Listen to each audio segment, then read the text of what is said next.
نواز شریف صاحب جو ہیں وہ بیرون ملک گئے ہیں، بتایا گیا کہ 5 ملکوں کا وہ دورہ کریں گے، ذرا بتا سکیں گے کہ وہ کب تک واپس آئیں گے؟ اور دوسرا یہ بتا دیجئے کہ 17 ستمبر کو جب قاضی فائز عیسیٰ نے بطور چیف جسٹس حلف اٹھایا، اس کے بعد میاں صاحب پاکستان واپس آ گئے اگلے ماہ، اور جب قاضی فائز عیسیٰ کا آخری دن تھا تو اسی دن میاں صاحب جو ہے وہ بیرون ملک واپس چلے گئے. اس میں کوئی اتفاق ہے یا کوئی اس میں وجہ بھی ہے؟ دیکھیں جی، میاں نواز شریف صاحب نے مجھے صرف 10 دن دیے ہیں. انہوں نے کہا کہ آپ پنجاب کا تنظیمی اجلاس بلائیں اور یہ ریکمنڈیشن جو ہے نا یہ مرتب کر کے آپ ان کو فائل کریں. تو میں 10 دن بعد آ رہا ہوں اور آ کے میں نے جو ہے وہ پارٹی کا جو بھی رول ہے، جن لوگوں کو بھی جہاں جہاں پہ ذمہ داری دینی ہے تو وہ میں نے دینی ہے. تو اس لیے میرا تو خیال ہے کہ وہ یہی کوئی ہفتہ 10 دن کے لیے گئے ہیں اور انشاءاللہ تعالیٰ اس کے بعد وہ تشریف ترمیم جو ہے کہا یہ جا رہا ہے کوئی سکم ایسا آ گیا جس کی وجہ سے فوری طور پر آئینی بینچز نہیں بن پا رہے، سپریم جوڈیشل کونسل نہیں بن پا رہی، اور دوسرا اس کے ساتھ یہ بتا دیجیے گا صوبوں میں آئینی بینچز کب بن رہے ہیں؟ بعض لوگ جو ہیں وہ پڑھے بغیر ہی تبصرہ شروع کر دیتے ہیں اور پروگرام شروع کر دیتے ہیں. 26ویں ترمیم جو ہے اسے آپ پڑھ لیں، اس میں کوئی سکم نہیں ہے، کوئی ابہام نہیں ہے. اور جو آئینی بینچز ہیں صوبوں میں تو بنیں گے اس وقت جب وہ صوبائی اسمبلیاں قرارداد پاس کریں گی، ریزولوشن پاس کریں گی، وہ بن جائیں گے. اور مرکز میں جو ہے وہ آج ہی محترم چیف جسٹس صاحب نے جو ہے وہ اوتھ لیا ہے. تو میرا خیال ہے کہ ودن 1 ویک وہ اجلاس بلائیں گے اور اس میں جو ہے وہ آئینی بینچ جو ہے وہ تشکیل پا جائیں گے. پاکستان آپ نے بات کی کہ معاشی استحکام جو ہے اس کی طرف پاکستان بڑھ رہا ہے اور الحمدللہ ٹھیک بھی. نہیں، میں نے نہیں کہا، آپ بھی کہہ رہے ہیں، سارے کہہ رہے ہیں. سیاسی استحکام بھی ضروری ہے، تو تمام جماعتوں کو ساتھ لے کر چلنے کی بھی آپ نے بھی بات کی. تو کیا وجہ ہے آپ مذاکراتی جو ہے ٹیم میں بھی نون لیگی شامل تھے، وہ کیا مطالبات ہیں یا کیا وہ ڈیمانڈز ہیں جس کی وجہ سے ایک بڑی جماعت کے ساتھ آپ کی مشاورت اور جو ہے وہ ڈیل کہہ رہے ہیں، مشاورت کہہ رہے ہیں، وہ مکمل نہیں ہو پاتی کبھی؟ دیکھیں، یہ بات جو ہے یہ میڈیا کو اور ہمارے جو محترم اینکر صاحبان اور صحافی صاحبان ان کو یہ چیزیں جو ہیں ان کو اجاگر کرنا چاہیے. معاملہ یہ ہے کہ جو اوریجنل ڈرافٹ گورنمنٹ لے کے چلی تھی اور اس کے بعد جس ڈرافٹ کے اوپر جو ہے وہ 26ویں امینڈمنٹ ہوئی ہے اس کا فرق دیکھ لیں. اور یہ جو اتنا فرق جو ہے یہ ہم نے اتنی لچک کا مظاہرہ کیا ہے اور کہاں سے کہاں آ کے ہم متفق ہوئے ہیں. یعنی گورنمنٹ متفق ہوئی ہے، PMLN متفق ہوئی ہے، پیپلز پارٹی متفق ہوئی ہے، میاں شہباز شریف صاحب، بلاول بھٹو زرداری صاحب جو ہے وہ انہوں نے اپنے رویوں میں لچک پیدا کی ہے. تو یہ کس لیے کی ہے؟ اسی لیے کی ہے کہ کنسنسس ہو جائے. آپ یقین کریں کہ ہم اس مسودے کے اوپر متفق ہوئے ہیں جو مسودہ محترم حضرت مولانا فضل الرحمان صاحب نے PTI کے ساتھ مل کے بنایا تھا اور باقاعدہ آن ریکارڈ ہے. وہ جو آڈیو اور ویڈیوز ہیں وہ چلانی چاہیے نا، جس میں راجہ سلمان اکرم صاحب اور گوہر خان صاحب اور علی ظفر صاحب یہ کہہ رہے ہیں کہ جی یہ مسودہ جو JUI نے مولانا فضل الرحمان صاحب نے بنایا ہے یہ کافی حد تک ٹھیک ہے، ہم اس کے ساتھ جو ہے وہ متفق ہے. اب معاملہ یہ ہے کہ جب ہم اس کے اوپر متفق ہوئے، ہم تو متفق اس لیے ہوئے کہ چلیں جی ٹھیک ہے، چلے ہماری اگر کچھ چیزیں جو ہے وہ اگر نہیں ہوتی تو بعد میں دیکھا جائے گا، لیکن اس وقت ہم ایک قومی یکجہتی اور کنسنسس کا جو ہے وہ مظاہرہ کریں اور ہم جو ہے وہ اس مسودے پہ متفق ہو گئے. اب جو PTI ہے ان کا یہ خیال تھا کہ گورنمنٹ جو ہے وہ کبھی بھی اس پہ متفق نہیں ہوگی اور جب متفق نہیں ہوگی تو پھر فساد ہوگا. ان کا کیونکہ ایجنڈا تو اتفاق ہے ہی نہیں، فساد ہے، تو انہوں نے کہا کہ فساد ہوگا، فساد میں مولانا ہمارے ساتھ ہوں گے. جب ہم اس کے اوپر متفق ہوئے تو وہ دوڑ گئے وہاں سے. تو معاملہ یہ کہ ہم نے تو قومی اتفاق رائے پیدا کرنے کے لیے اپنی 10 باتوں کو چھوڑ کے ان 3-4 باتوں پہ متفق ہوئے ہیں جس کے اوپر سبھی متفق تھے. لیکن PTI ایک ایسی جماعت کا ایک ایسے انتشاری ٹولے کا روپ دھارے ہوئے ہے کہ وہ کسی بات پہ نہ کسی کے ساتھ بیٹھنے کو تیار ہے، نہ کسی کے ساتھ گفتگو کرنے کو تیار ہے، نہ کسی بات کے اوپر متفق ہونے کو تیار ہے. اور نہ ہی ڈائلاگ کرنے کو تیار ہے، نہ مذاکرات کرنے کو تیار ہے. تو معاملہ یہ ہے کہ یہ ان کا جو رویہ ہے یہ سیاسی عدم استحکام پیدا کرنے کے لیے ہے. سیاسی عدم استحکام معاشی عدم استحکام کو پیدا کرے گا، اور معاشی عدم استحکام جو ہے یہ پاکستان کو مشکل میں لائے گا. عام آدمی کی مشکلات میں اضافہ ہوگا. تو اس لیے عام آدمی کو بھی ان چیزوں کے اوپر نظر رکھنی چاہیے. آپ کو ان چیزوں کو ہائی لائٹ کرنا چاہیے کہ اس میں کس کا کیا کردار ہے. جو سیاست میں رویہ عمران خان نے کنٹینیو رکھا اپنی مخالفین سیاسی جماعتوں کے خلاف، اگر عدلیہ میں جسٹس منصور علی شاہ اور جسٹس اطہر من اللہ وہی رویہ اختیار کرتے ہیں، کنٹینیو کرتے ہیں، بنیاد تو انہوں نے خط لکھ کر رکھ دی ہے، تو پھر اس کا حل کیا ہے؟ اگر وہی، کیونکہ متاثر تو عمران خان سے ہی لگ رہے ہیں. دیکھیں، میں قاضی فیاض عیسیٰ صاحب کو کافی حد تک جانتا ہوں.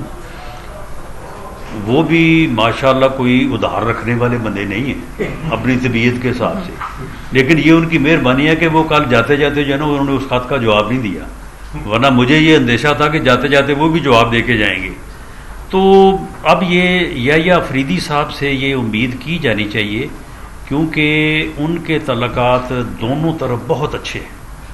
وہ سید منصور علی شاہ صاحب کے بھی پچھلے 50 سال سے دوست ہیں، اور قاضی فیاض عیسیٰ صاحب کے ساتھ بھی ان کا بہت گہرا تعلق ہے. تو امید کی جانی چاہیے کہ وہ اس صورتحال کو جو ہے وہ ختم کریں گے. باقی آگے جو گروپنگ ہوئی عدلیہ میں، جو عدلیہ میں کھینچا تانی ہوئی، جو عدلیہ میں ریشہ دوانیاں ہوئیں، ان کا راستہ 26ویں ترمیم کے ذریعے سے بند ہو گیا. اچھا رانا صاحب یہ فرمائیے گا کہ آپ کے ایک دوست جیل میں ہیں، اور آپ اکثر تبصرہ کرتے ہیں کہ انہیں مشین بھی مل رہی ہے، انہیں اچھی خوراک بھی مل رہی ہے، تو کب تک وہ ان کو باہر آتے دیکھ رہے ہیں آپ، اور پی ٹی آئی کا مستقبل کیا دیکھ رہے ہیں؟ نہیں، دیکھیں، میں ایسا بندہ نہیں ہوں. میں جو ہے وہ اپنے مخالف کی بھی جو ہے وہ جو حقیقت یا صحیح بات ہو میں اس کو بھی تسلیم کرتا ہوں. بات یہ ہے کہ ٹھیک ہے، میرا اندازہ یہ نہیں تھا، لیکن اس نے جیل ٹھیک کر لی.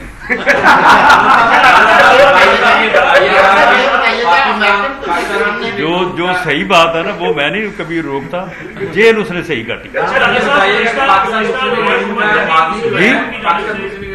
دیکھا جائے تو مسلم لیگ نون نے اپنے ادوار میں جتنی بھی بڑی اہم اپوائنٹمنٹ کی، جتنے بڑے لوگوں کو تعینات کیا عہدوں کے اوپر، جب وقت گزرتا ہے تو وہ سارے جو ہے وہ اپنا پانسا پلٹ لیتے ہیں، اپنے نظریات بدل لیتے ہیں، اور مسلم لیگ نون ان کے خلاف محاذرہ ہی کھول لیتی ہے. ماضی میں بھی دیکھا جب باجوہ صاحب کی ایکسٹینشن ہوئی، اس وقت بھی مسلم نون ایک پلیٹ فارم پہ تھی جب وہ آئے تھے اس وقت بھی، لیکن کچھ وجوہات ایسی بنی کہ میاں صاحب نے باقاعدہ ان کے اوپر نام لے کے اٹیک کیا، ان کو کہا کہ ان چیزوں میں ملوث ہے.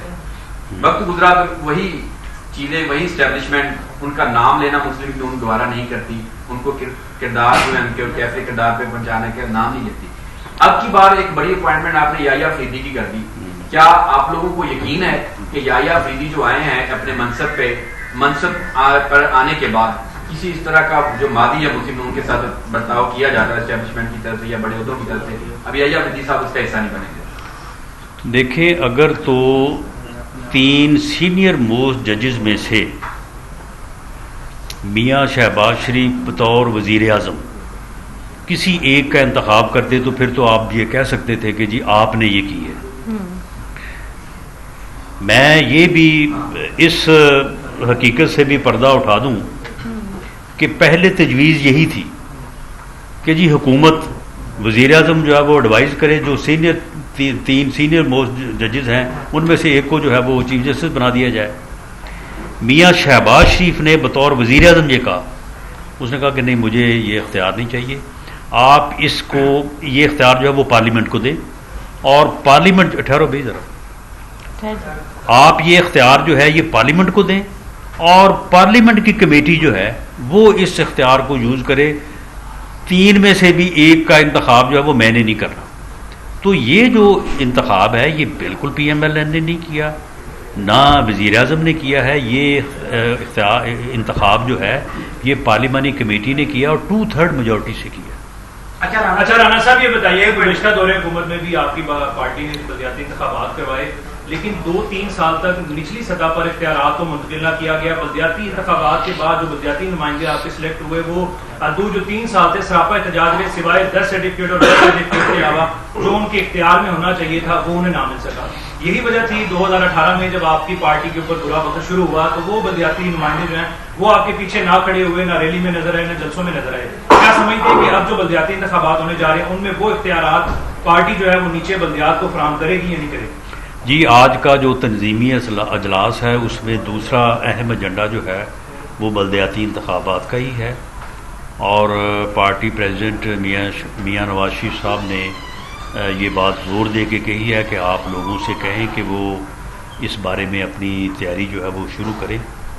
تو انشاءاللہ تعالی مستقبل قریب میں جو ہے وہ ہم بلدیاتی انتخابات کی طرف پنجاب میں جا رہے ہیں, اور اس مرتبہ جو بلدیاتی ایکٹ ہم نے مرتب کیا ہے اور میرا خیال ہے کہ وہ صوبائی اسمبلی سے بھی جو ہے وہ پاس ہونے جا رہا ہے, لیکن میرا خیال ہے کہ وہ مسودہ مکمل ہو گیا ہے. تو اس میں ہم نے بلدیاتی اداروں کو جو ہے وہ بہت با اختیار بنایا ہے, اور اس مرتبہ بلدیاتی ادارے جو بنیں گے انشاءاللہ تعالی اس میں بلدیاتی نمائندوں کو پورے اختیار. جی لاسٹ کوشچن,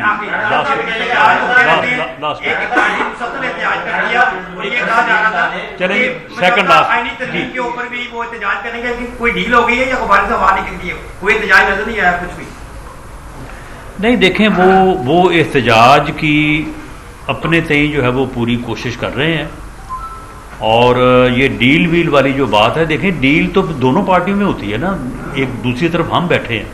تو میں اس کی بالکل یہ آپ نے بیل وغیرہ کی بھی بات کی ہے اور یہ دوسری بات بھی کی ہے, ہمارے ساتھ کوئی نہ کوئی ہم نے ڈیل کرنی ہے اور نہ ہمارے ساتھ کوئی ڈیل کی بات ہوئی ہے. جی لاسٹ کوشچن. اچھا رانا صاحب, یہ بتائیے بلدیاتی الیکشن کے حوالے سے بات کا مسودہ تیار ہو گیا ہے, تو یہ وہی مسودہ ہوگا جو پہلے چیئرمین تھے, ضلعی چیئرمین تھے, یا مشرف دور والا ضلع ناظم اور تحصیل ناظم والا آپ لوگ مسودہ لے کے آ رہے ہیں, کوئی نئی چیزیں لے کے آ رہے ہیں؟ نہیں, اس میں کافی جو ہے وہ ایک میٹنگ میاں نواز شریف صاحب کی جو ہے وہ صدارت میں ہوئی ہے, تو اس میں ہم نے کافی چیزوں کو جو ہے وہ اس میں ریکمینڈ کیا ہے.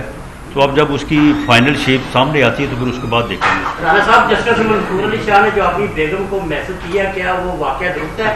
12 ستمبر کو جو مخصوص نشستوں کے وجہ سے فیصلہ ان کے حق میں آیا, تو اس کے فوری بعد اس نے اپنی بیگم کو یہ میسج کیا کہ آپ کے لیڈر کا کام کر دیا ہے. اس کے حوالے سے خواجہ آصف نے بھی اس کی طرف بات کی ہے, پنجاب اسمبلی کے اسپیکر نے بھی بات کی, اور آپ کے حوالے سے بھی کہا جا رہا ہے, کیا یہ واقعی یہ میسج ہوا ہے؟ یار یہ مسز اور بہنوں اور بیٹیوں تک ان معاملات کو نہ ہی بھیجیں تو بہتر ہے. بہرحال میں سمجھتا ہوں کہ جسٹس منصور علی شاہ صاحب جو ہیں وہ بڑے ہی آنریبل اور بڑے آنیسٹ جج ہیں. یہ ایک ذاتی مخاصمت جو ہے ان بٹوین قاضی فیض عیسیٰ اور سید منصور علی شاہ صاحب جو سامنے آئی ہے, یہ انتہائی جو ہے وہ افسوسناک ہے, اور ہم تو یہ چاہیں گے کہ موجودہ چیف جسٹس آف پاکستان جو ہیں وہ سب سے پہلے کوئی ایسا عمل کریں کہ ان دونوں کو اکٹھا بٹھائیں اور پوری قوم کو دکھائیں. رانا صاحب آخری سوال کا جواب دیا کہ کچھ امریکن ارکان نے ایک خط لکھا ہے والی پی ٹی آئی کے حق میں, اور یہ پاکستان میں کھلی مداخلت نہیں ہے.